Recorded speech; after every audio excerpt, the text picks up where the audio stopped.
Hi guys, welcome back to our YouTube channel. Hope you guys are doing well. Through this video, I'm going to focus on the policy paper that has been published by the Home Office regarding the new visa rules, especially focusing on the asylum system in the UK. So I'm going to look at the key points that have been published through the policy paper today. So we were expecting this statement to be published today. So the UK government says that the asylum system in the UK is having severe issues and opens the doors for illegal migrants as well. So comparatively to the other countries in Europe, they say that UK is more appealing for migrants to come and seek for asylum. So that's why they have decided to bring these reforms through this policy paper. So without further delay, let's look at this document and I'm going to go through the key points that they are planning to bring in. This is being published on 17th November and it says Restoring Order and Control, a statement on the government's asylum and return policy. So as I explained previously, this reform is to reduce the net migration in the country as they suggested through the immigration white paper this year. So this document has outlined key reforms under three main pillars, which include reduce arrivals, increase removals, and maintain safe and legal routes for genuine refugees. So let's look at each pillar separately, starting with the first pillar, which is reducing arrivals.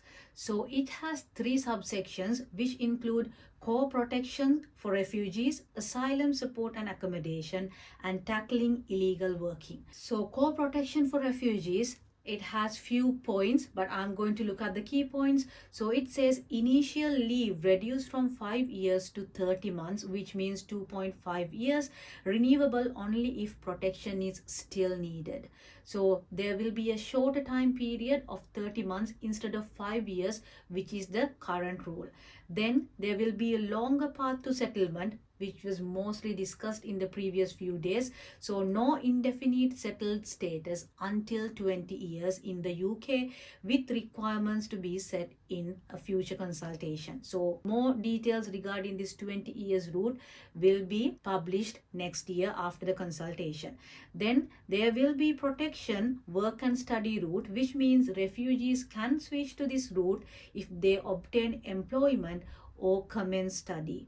Then no automatic family reunion. So family reunion rights will not be automatic for those on core protection. Stricter requirements will apply. So we knew that the UK government was looking into the Denmark's immigration system and they were going to copy them to the UK, which is now going to happen. So I think this family reunion rules have been taken from the Denmark's immigration system and they are going to make it stricter in this way. Then there will be reduced right to public funds. So access to taxpayer funded benefits will be prioritized for those making an economic contribution. So the priority will be given to the people who are contributing to the economy as taxpayers. So that is another key factor. And then the next section about asylum support and accommodation. So this is being a major concern for the recent past because of increased number of refugees during the past.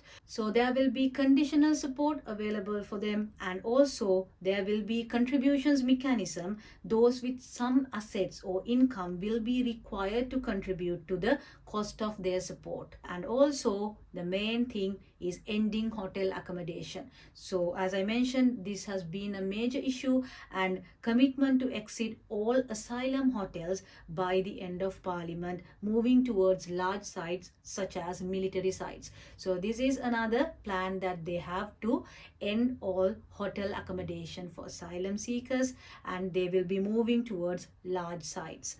Then the third subsection was tackling illegal working. So there will be increased enforcement for tackling illegal working, and expanded right to work checks will bring in, and also it will be mandatory to have right to work checks by the end of Parliament.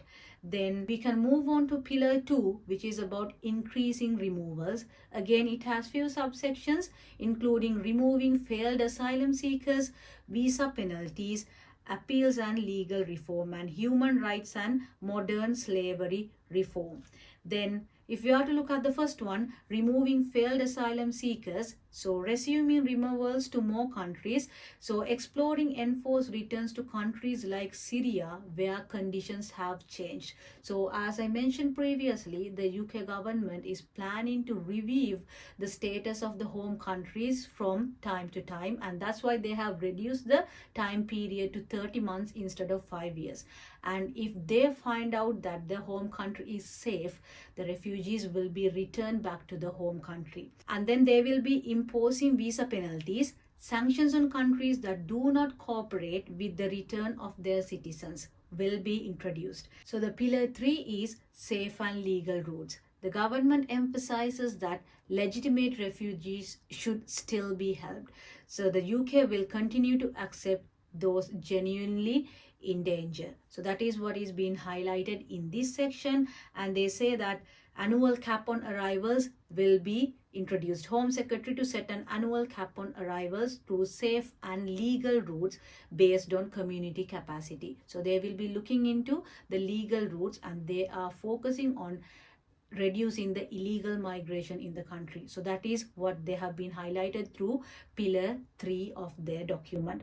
So these are the key points that they have highlighted through this policy statement published today. So if we are to look at why this matters, the UK government argues the asylum system must change because rising arrivals result in high cost and public confidence are all under pressure.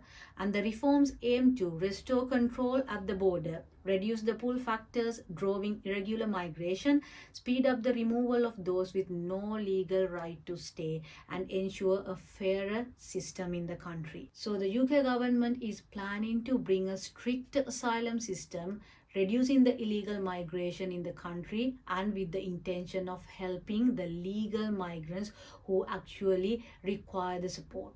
So that is why they have introduced all these rules. So I hope this video is helpful for you in understanding the key measures that the UK government is planning to bring regarding the asylum system in the UK.